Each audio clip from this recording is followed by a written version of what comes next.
and this is my second week of training for the bike to the beach.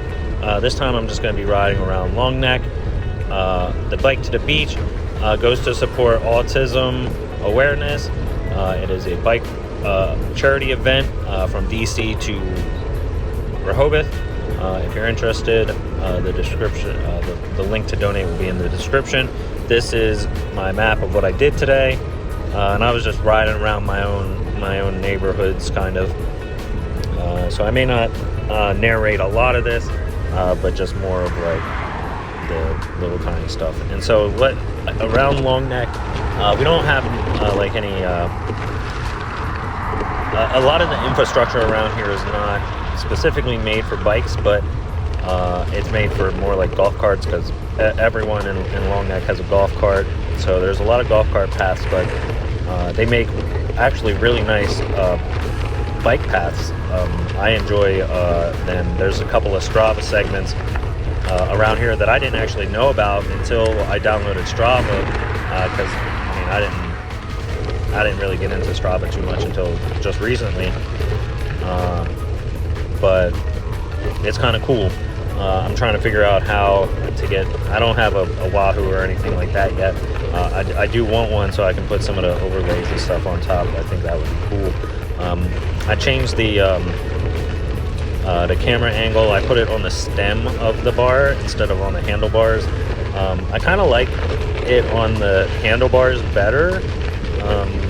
But if you watch this and you think that this one is better, this is a better camera view than the other one, let me know. And this is super early in the morning. I went out at like 7 o'clock, going through Baywoods, or Bayside, and they have a bar. They have a bar at the end. It's pretty cool. It's called Paradise. You're not technically supposed to do what I did, but it's still fun. No one's there in the morning time, so you know you're okay. But it's still pretty fun, and it's a nice views. So I like doing it.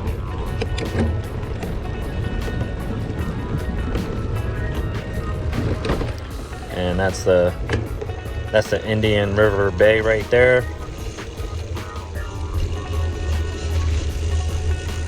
Oh, damn, it's really high tide. Just being careful around here. I know this kind of hurt my average time a little bit, but that's okay.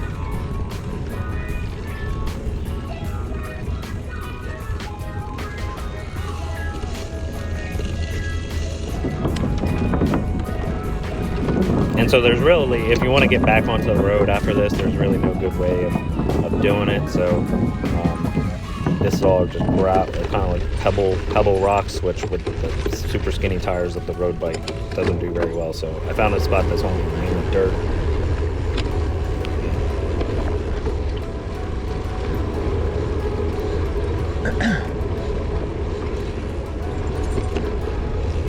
And one of the nice things about Hot Nets is that they really do a good job of maintaining these golf cart paths and making sure that they all look nice and stuff like that, which makes it more enjoyable to go riding around in these areas.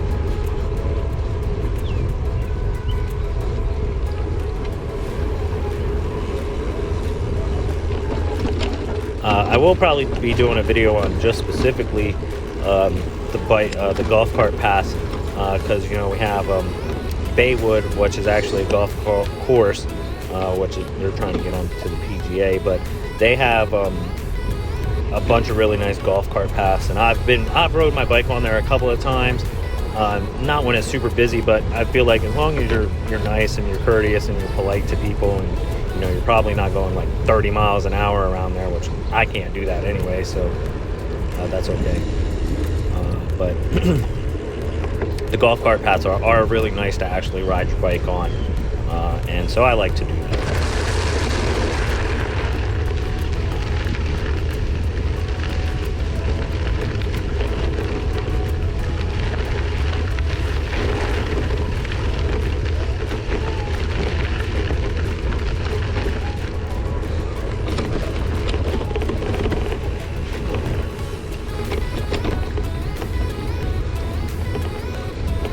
And I like doing this because I originally got into biking kind of more like mountain biking, or I guess it would be maybe more like XC off-road. So like I mix in those a lot because I've maybe transitioned more to cycling over biking, mainly because of where I live at.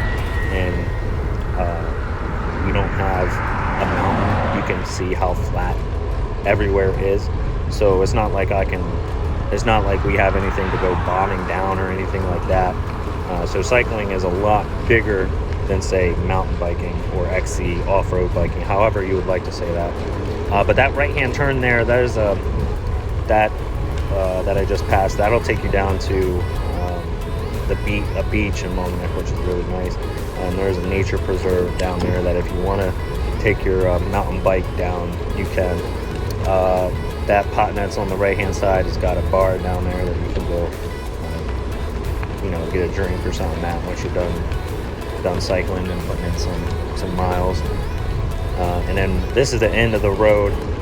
This is the end of Longneck, called Massey's Landing. You can, set your bike, your boat. If you got a boat, you can go fishing down here. Generally, I'll stop at the docks, and I'll normally sit down there for a couple of minutes. But like now that I've increased the distance that I can bike, because I used to, when I first started, I could only bike that 5 miles. It's 5 miles from my house to the end of this road, and I was beat by the end. By the time I get to the end of the road, I was beat. I needed at least another 5 minutes to be able to come back home. But in the last couple of weeks, as I've been out cycling more and I've been getting more fit, I'm actually probably now the fittest I've been in a long time.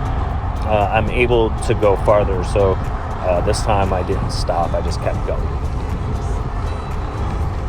And that's something that cycling and biking has really helped me with, and from quitting smoking cigarettes 2.5 years ago.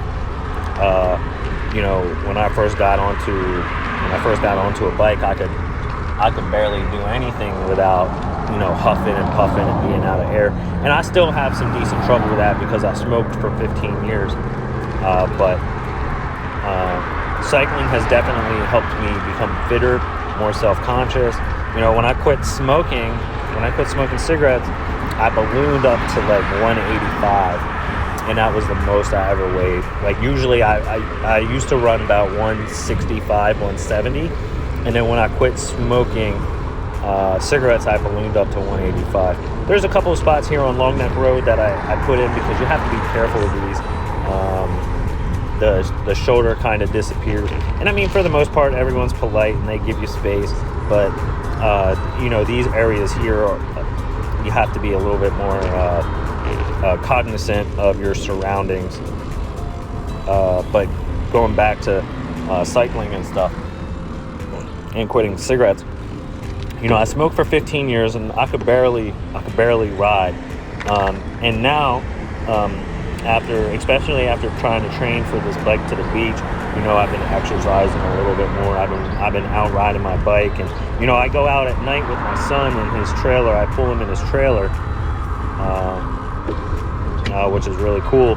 But I don't make videos on those because I just go around my neighborhood.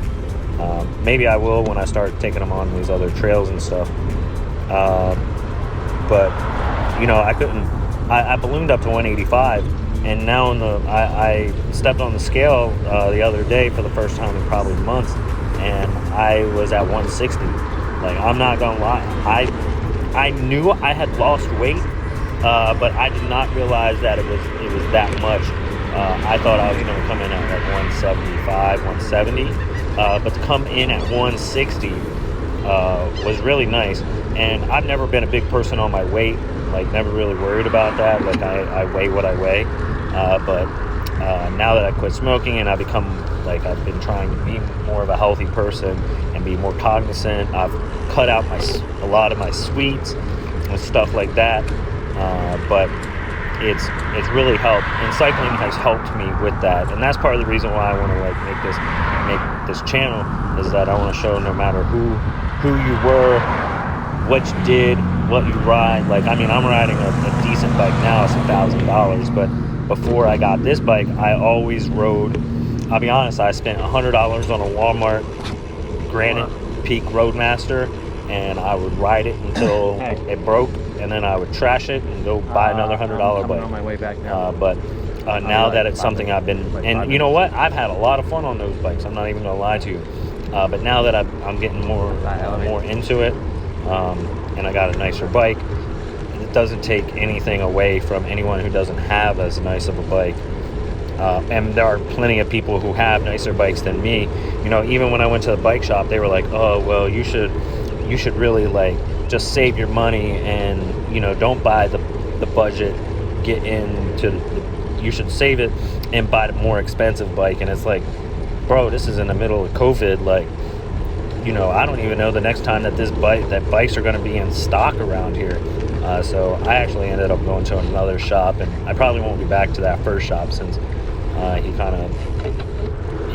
don't know, he kind of seemed like he was trying to steer me away from getting into the sport, maybe just because of the budget bike. But it was enjoyable. But I'm gonna wrap this up. I'm about to come up to my house anyway. But you know, thanks for hanging out with me today. My next video is probably going to be on. It's going to be in the shop, in my shed. I got some pedals coming up that I want to highlight and stuff like that. But thanks for riding with me, and I'll see you in the next one.